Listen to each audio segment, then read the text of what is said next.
It's a project day here at the front acre, and today we are going to be building a chicken tractor. This is something that we've been talking about for years, but never actually got to. But we're at a point now where we really need something. So a little bit about why it's happening now. So we hatched out a bunch of chicks to replace our layers that are getting old and not really laying much anymore. And then whatever roosters we happen to get, we'll just put in the freezer. But those chickens are about 3.5 weeks old now, and they're still in my living room. And I am sick of the mess. Chicks are very, very messy to brood because they like to scratch and dust bathe, and they kick stuff everywhere. And then when their feathers start coming in, they put out a ton of dust. I don't really even know where the dust comes from, but it gets everywhere. It makes a huge mess. And also they stink. I want them out of my living room. But Mama Duck was using the small coop for her babies.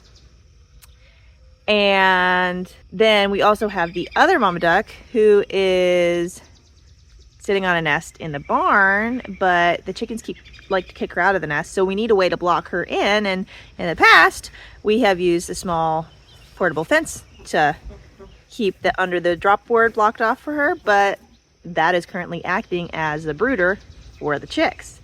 So in order to use that for the duck, we need to get the chicks out of the living room, but we can't put them in the small pen because Mama Duck was there. And Mama Duck has since moved to the barn with her babies, but we have had a rash of raccoon attacks in the neighborhood lately. One neighbor lost all but one rooster while she was on vacation. Another neighbor lost half of their flock when a rooster got into one of their coops. And I'm pretty sure that's what killed our other Mama Duck that was sitting outside the barn. So we've got a lot of raccoon problems right now, and that small coop really is not able to be secured from a raccoon. They're just too smart and too dexterous that they can squeeze in really tiny spaces. So our plan is to build a chicken tractor and make it as secure as we can from predators, specifically raccoons, so that the chicks can go out there, out of my living room, and then we can use their brooder fence there to block in the mama hen so she doesn't have to live in a kennel for the next month. That's the plan. As per usual, we are not using online plans. We built our own. So it's always interesting to see how those self-drawn plans come together and what works, what doesn't, what hiccups we come up along the way, but that's part of the fun. At least I think so. I don't think he does. So we'll see how it goes. Let's get started.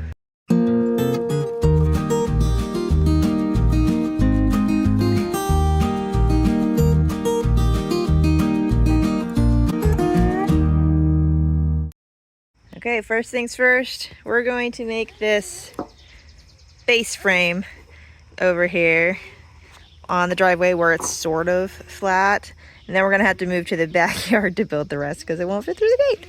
So we were gonna go 10 by 6, but since we already have the wood, I think we're gonna bump up to 10 by 8 because, you know, go big or go home, right? Then we don't have to ever worry about running out of space.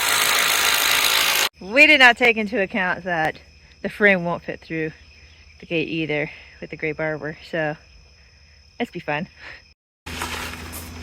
Well, did somebody open the gate? Yes! Probably should have done that first. Hurry, hurry.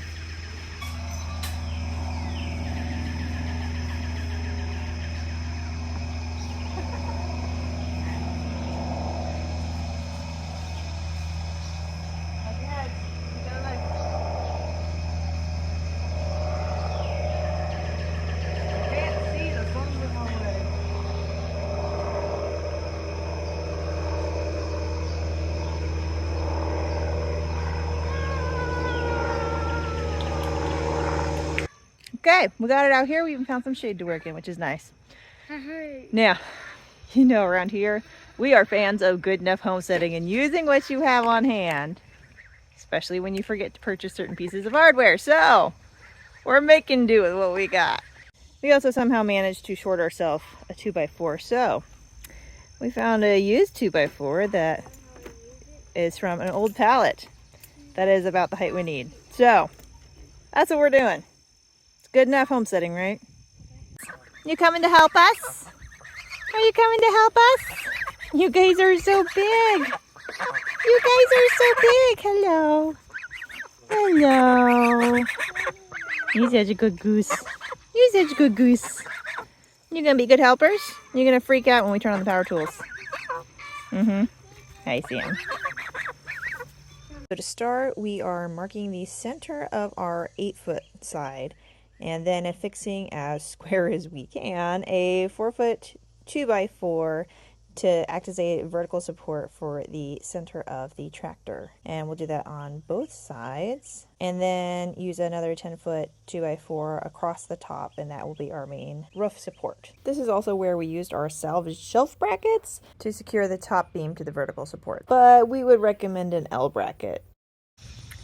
So in order to keep this lighter weight, we opted with 2x2s instead of 2x4s for these angle pieces. And we're basically just going to make an A-frame all the way across every 2 feet.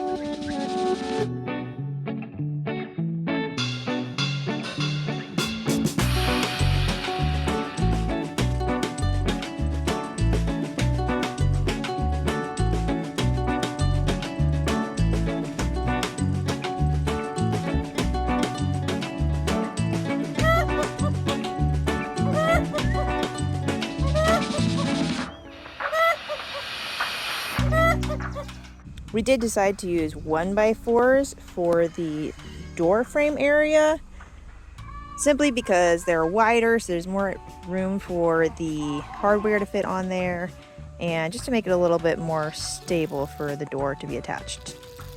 Which, using 1x4s meant we had to get a little bit creative how to actually attach those to the frame.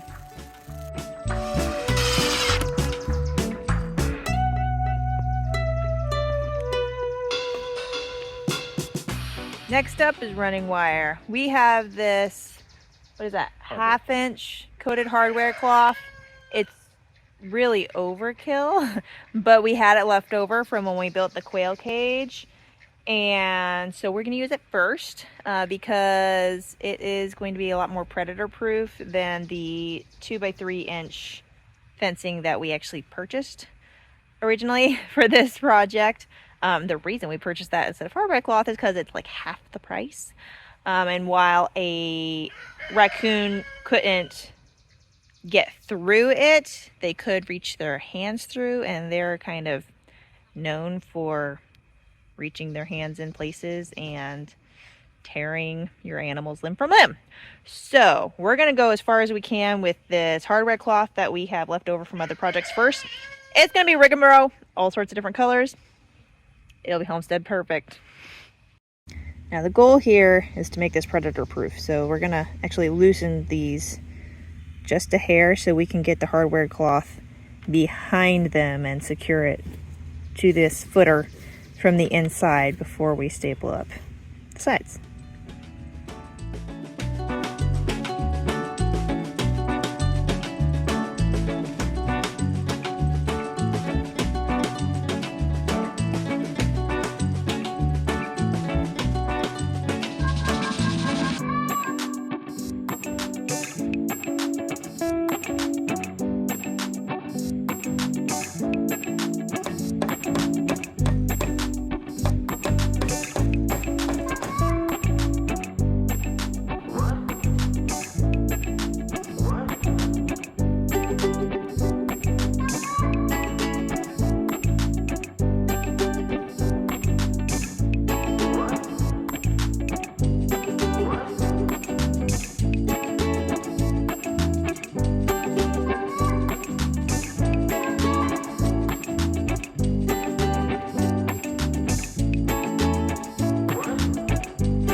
Well, we ran out of the black on the second side section. So we had to switch to silver because we didn't have enough silver for a full side either. So we had to kind of get a little creative here. We put this furring strip on the top there, and then underneath we super secured the two pieces together with lots and lots of staples. So hopefully that will be very secure. You're not helping. You're not helping. You're pulling on my clothes. That's not helping. Sherry! There's my Sherry Snuggles! Hello, Sherry. Hello. Oh, you see camera? You see camera? Maybe. Oh, hair. He likes hair. Don't eat my hair. Don't eat my hair. You goober. Betty likes to look at herself in the camera. Hey. Hey. She doesn't love as much. You gonna spread your wings? No. Okay.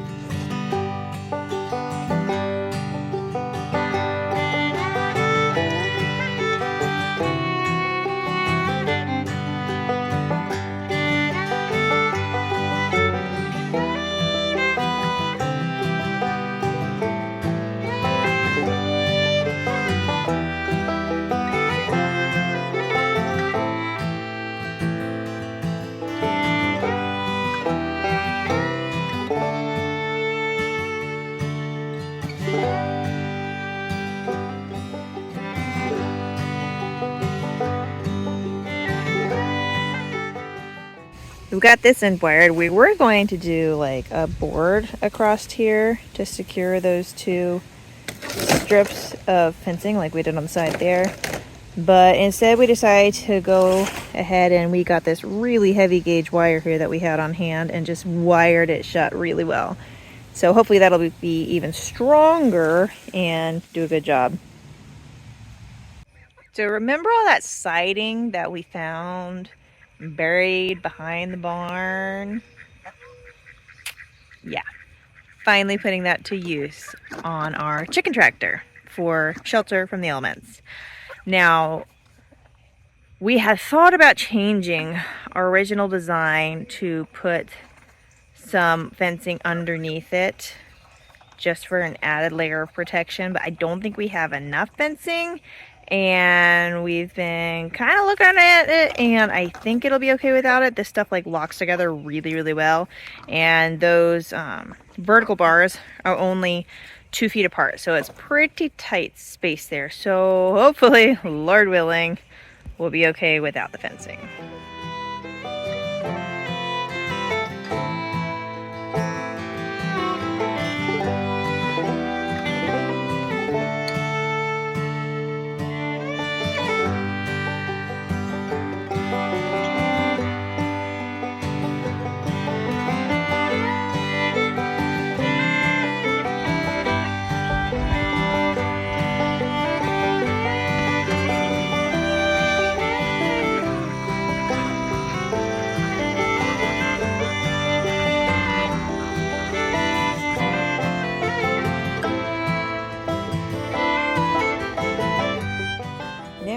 Time to make the door. We started by measuring inside of the two 1x4s that we had on the tractor to make sure that it was going to fit very snugly inside of them, just for ease of putting on the hardware. And then we cut our boards at a 45-degree angle so they would fit into a nice square corner, and then we used wood glue on the corner pieces as well as corner angle brackets to make sure that was nice and square and secure. Added in a couple of extra screws for added support, and then wired it really well. It is coming together, guys. We did take a break about, what was that, 8 o'clock last night? Yeah. So we've been at it, what, 10 hours at that point? We were just done. We were tired. So today we went ahead and finished this side, and we went ahead and built just a really simple door. We did fail to actually use a level when we were putting these vertical pieces across. We just kind of eyeballed them. So the door frame isn't exactly parallel. So we had to make just a slight adjustments there. I recommend making sure those are all, you know, plumb. That'd be good. What? At least the door. Right, at least on the door frame part. The rest, you know, you can finagle, but the door, it's best to be plumb, straight. Anyways, so we went ahead, made the door frame, wired the door made a door. Yeah, I guess it was a frame for the door. Yeah. Wired the door, now we just gotta hang it, and then I think we're pretty much done. We might add like a rope to pull it with, possibly wheels at some point. But for now, I mean, we got our basic structure. This is the meat and bones, what we really need. So, almost there. For the record, my hands are so sore and bruised from all that stapling. Fair warning. That's a lot of stapling. It hurts. What? See if I can't put one in my hand. Yeah, let's not put one in your hand. We're just gonna put a door jamb here for it to kind of rest against. Make sure it lines up well for latches and such.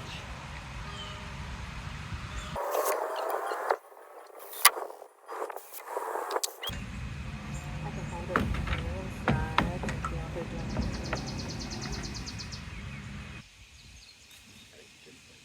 See what I mean? It's wider at the top than at the bottom. It's snug. I think this humidity isn't helping.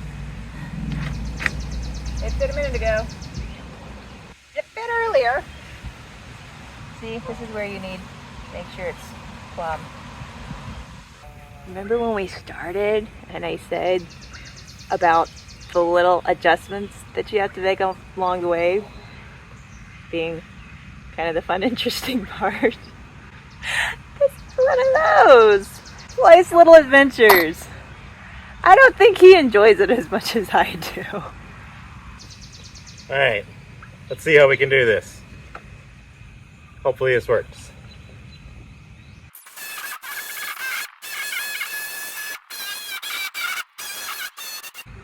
It ain't pretty.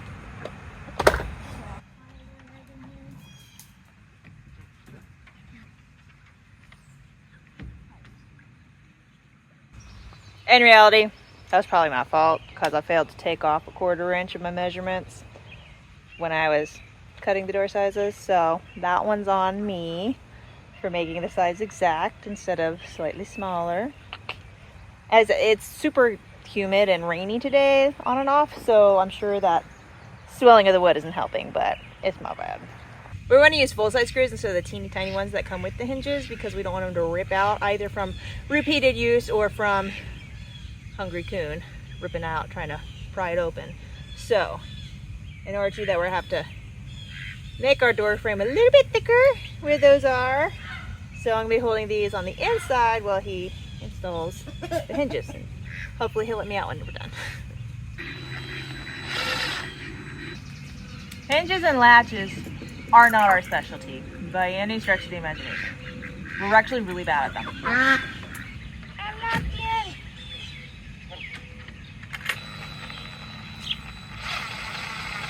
Now I'm stuck in. It is snug. It is snug. We got these heavy duty flippy latchy things. Hopefully they'll do the trick. Unfortunately, the latches, we can't use full-size screws. These ones that came with the hinges are a little bit longer than those with those fit. Because the head of the screws doesn't go flush enough and it gets in the way of the locking mechanism.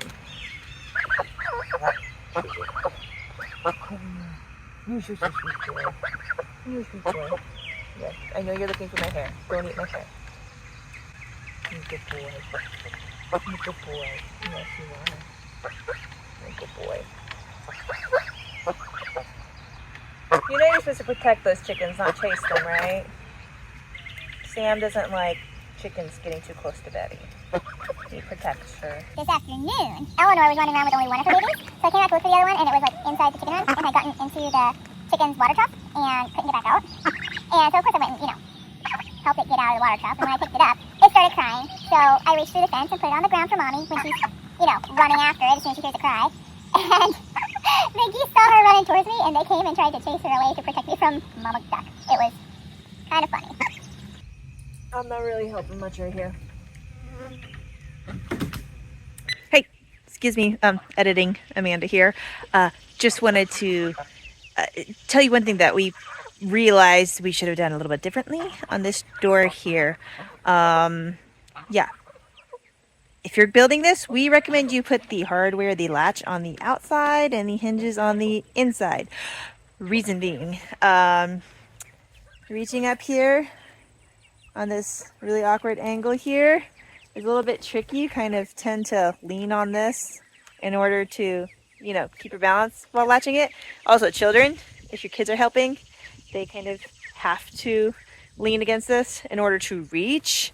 So yeah, put the latches on the outside. That way you can reach it from the side and not have to lean on that 1x4 and risk, you know, cracking it. So, just a little tip there. It only took us like 2 weeks to figure that out. Yeah. Okay, back to the video.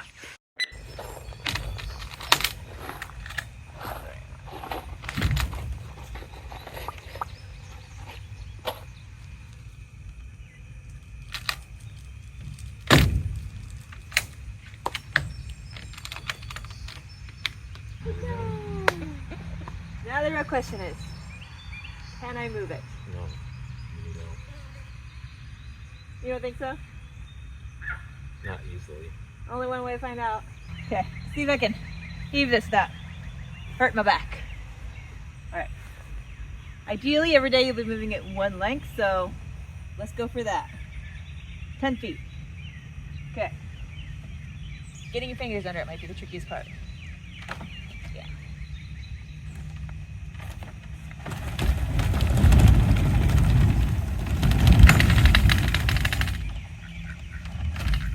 Boom! That wasn't bad. Not bad. Obviously, it could have been built lighter with like cattle panels or even seen with PVC, but I just feel like that wouldn't be as secure. So this is what we went with. It works. You're going to be able to do that with birds in there Sure. without running somebody over? Yeah, we'll see. If we have a rope on it, that way I don't have to pick it up so high. That would help. So I might make sure we do that next. So there it is. Our chicken tractor. Yes, it's huge, but it is going to serve us so well. Okay guys, editing Amanda here again. This video is getting a little bit long, so I'm going to go ahead and cut it off here. It gives you a pretty good overview, shows you the basic structure of our chicken tractor. If you want to see some edits that we made over the first couple of weeks to make it a little bit more functional, go ahead and watch this video right here. Well, there we go. Our tractor build is done. I hope it was helpful to you. I hope that maybe we explained enough along the way that you could build one as well if you needed to. This is going to serve us so well. We've needed one for a while. If we'd had it about a month ago, the geese could have moved out here a lot earlier because they got big so fast. They really were too big for our living room. The chicks can now move out here. They probably could have moved out sooner, but obviously we didn't have it built. But yeah, it would be nice to be able to move them out instead of stinking up my living room for so long. In future, when we have rabbit grow outs, they can go out here and live on pasture for the last several weeks between weaning from their mom and butchering time. So it will serve us very well, I think, in future. So hopefully you like this video. If so, go ahead and hit that like button. Don't forget to subscribe and leave a comment below if you have any questions about it or just letting us know, how you think we did. Anything else? Okay, till next time. See you later.